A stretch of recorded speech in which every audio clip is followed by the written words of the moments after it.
spoke about Muslims coming forth from Paran.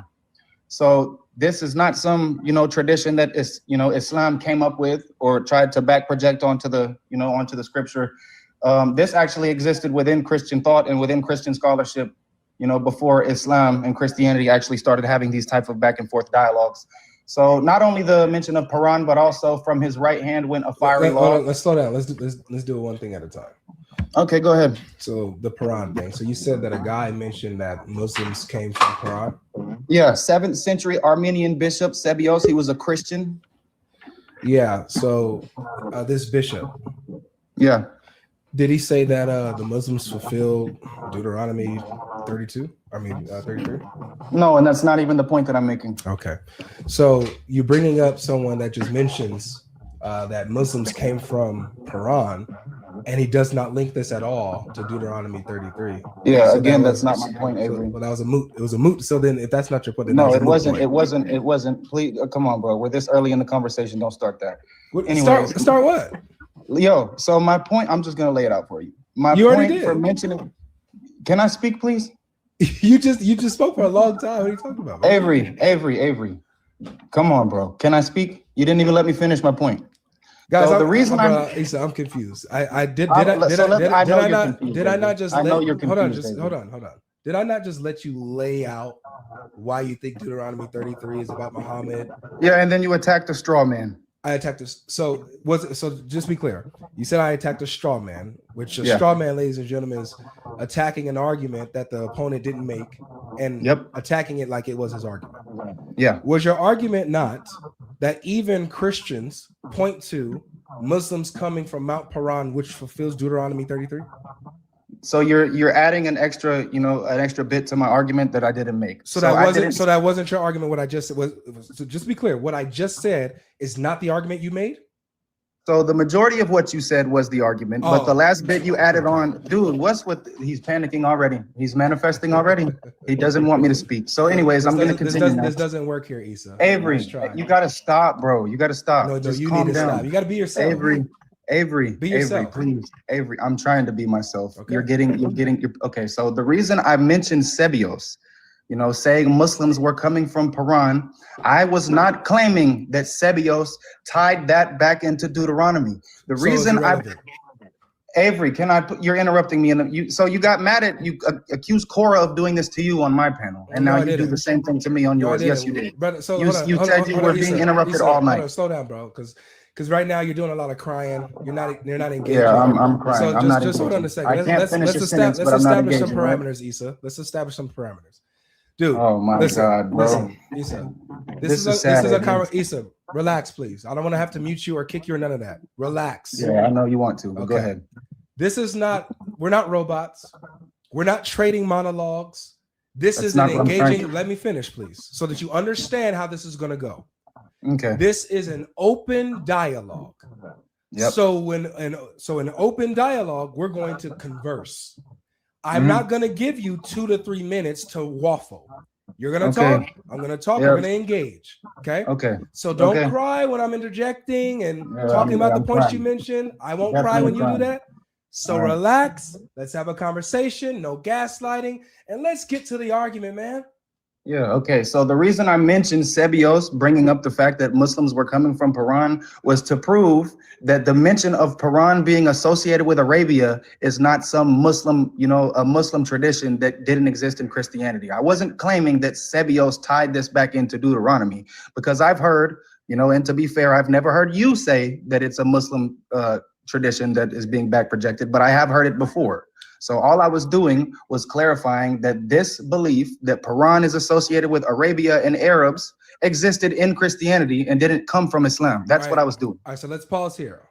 So to understand what you're saying, so you're saying that the reason why you brought up this 7th century bishop had nothing to do with Deuteronomy 33.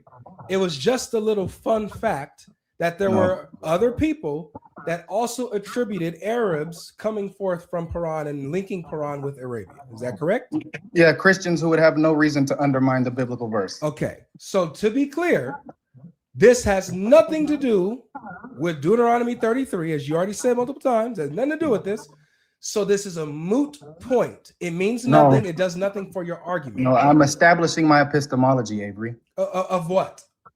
Of where my argument is coming from. And you're not letting me do that. You're getting mad. Okay. So, dude, when you say that you're establishing your epistemology, meaning yes, you're establishing how you know Deuteronomy 33 verse 2, when it talks about Paran, is linked with Arabia. How you know that that's the case in Deuteronomy is by quoting a bishop in 7th century that you say is not making any link to Deuteronomy. That you're misquoting me. So again, I didn't.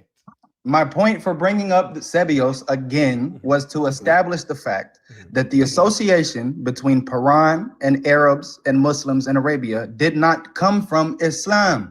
That's all I'm doing. And you're not letting me finish my argument. So can you engage with my argument instead of attacking one word? Oh, so anyways, as I was saying, let me address that. Let me address that. Oh my God. He doesn't want me to finish my argument. Brother, we're addressing your thing point by point. What we just got through, ladies and gentlemen, and when I say ladies and gentlemen, that includes you, Issa, is we just got to the point where your point about, your argument about, your reference to this bishop is a non-factor to your argument. It means nothing. Nope. So bring something of substance that demonstrates that Deuteronomy 33 verse 2 or Deuteronomy 33 at all is about Muhammad. Okay, no problem. Since you want me to be more straight to the point and straightforward, I'll just give you. That's what I wish for. Okay, yeah, I know. I can't clarify nothing. I can't do any of that. So we'll just go straight for it. Anyways, as I was saying, so yeah, do the theatrics and laugh and all of that. I know. Avery. I know. It's okay. This, No, not at all. It's okay. It's okay, Avery. I'm not the paid actors that you usually bring on your panel. Anyways, as I was saying, they tend to do pretty good.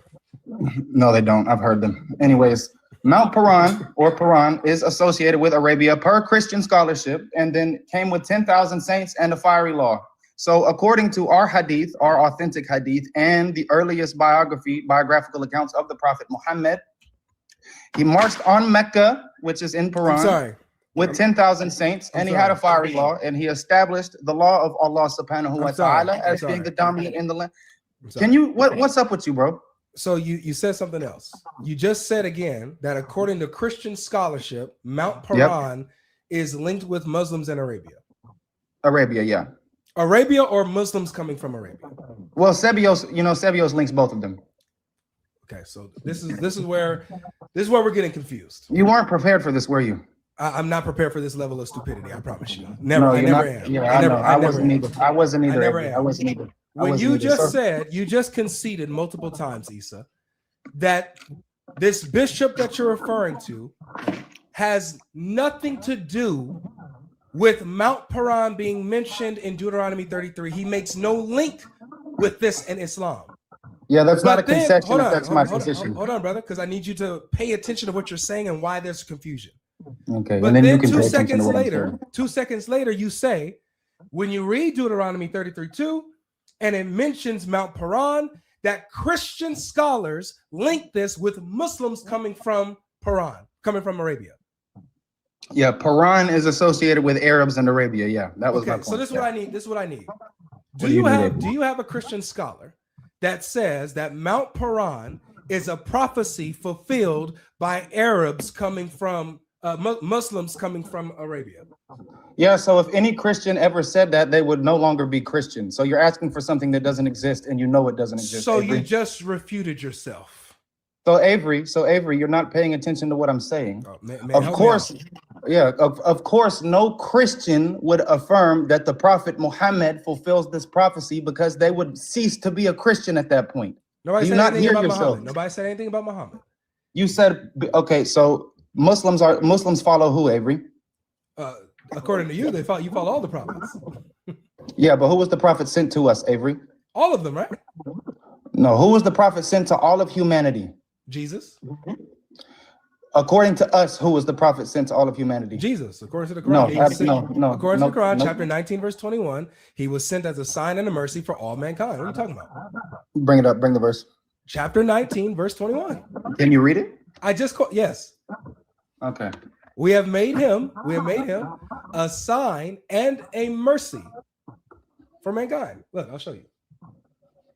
chapter 19. Yeah. Okay, so I see what you're getting at now. So yeah, so Jesus being a sign for all of humanity and a mercy from God. It says a sign for humanity, not a mercy for all of humanity. Who's he a mercy to?